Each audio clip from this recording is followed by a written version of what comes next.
to a broken world. They need you. They need you. They need you. We know it. We've said it. He could use the angels. It's not his plan. They need you. They need me. They need us. The Lord, He created it that way. But if I'm laying in sackcloth and ashes, there's little I can do for them. If I allow the enemy to keep me rattled, there's little I can do for them. But I am thankful that God knows that I am human, and therefore I would deal with being rattled. I will deal with it. I deal with it. You deal with it. You're dealing with it. You're dealing with it. As the enemy is rattling you, there is an answer this morning. Jesus. Isaiah was prophesying about Jesus. Isaiah 61. He was prophesying. And when Jesus started his earthly ministry, it would just so happen that he would flip open to the prophet Isaiah, and it would be the very first text that he would take to declare himself, the Word.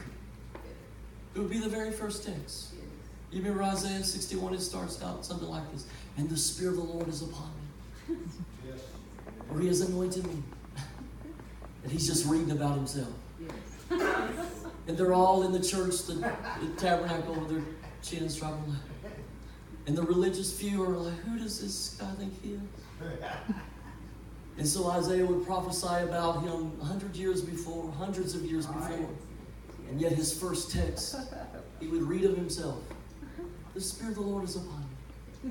He has anointed me to set at liberty those who are captive. Amen. To heal those that are bruised.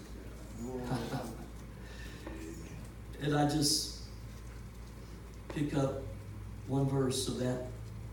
It's in verses 1 and 2, and then he says in verse 3, to console those who mourn in Zion.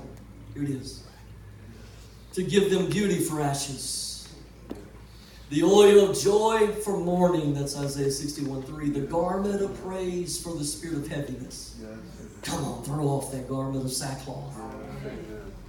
That they may be called the trees of righteousness, the planting of the Lord, that He may be glorified. New Living Translation reads like this in verse 3, Isaiah 61. To all who mourn in Israel, He will give a crown of beauty for ashes, a joyous blessing instead of mourning, festive praise instead of despair. In their righteousness they will be like great oaks that the Lord has planted for His own glory. You know about oak trees, right? Strong. Strong root system. Other trees are uprooted by winds. They stand. The Amplified Version reads this way of 61:3 Isaiah. The oil of joy instead of mourning. The garment of praise instead of, this is what I wanted you to hear as I bring this to a close. A disheartened spirit. Did you get that? A garment of praise instead of a disheartened spirit. So they will be called trees of righteousness, strong and magnificent. Get the word out there, Ronnie. Distinguished for integrity, justice, and right standing with God. Remember what verse 1 and 2 is all about? Jesus. Let's read this about Himself. Righteousness. They will be distinguished, different than others, set apart. Integrity, justice, right standing with God. The planting of the Lord, that He may be glorified. He wants to make you like an oak that's planted deep roots. That when the enemies come to rattle you and and turn that rattling into such heat and fire that you have a meltdown. Have I ever had a meltdown? Yeah. Some of you had a meltdown this week and just threw you a good little fit, didn't you? No, that's those folks who aren't here. They're listening. I'll see you you too. I've had a meltdown before. Threw a fit with it too. And then comes conviction.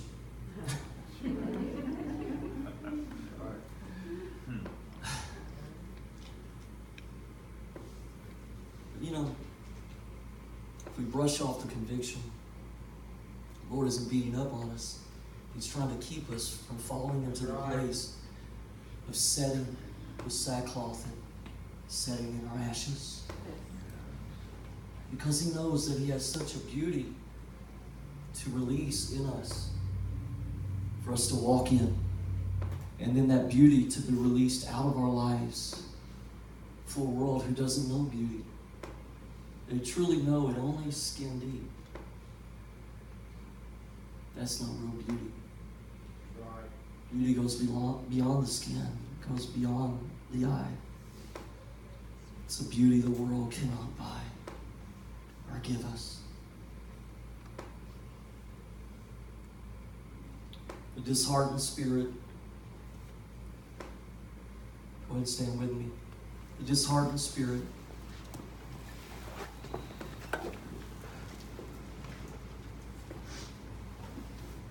the opposite of disheartened here is a heart that is full. A heart that is full of the goodness of God, the beauty of the Lord. What is your heart full of today?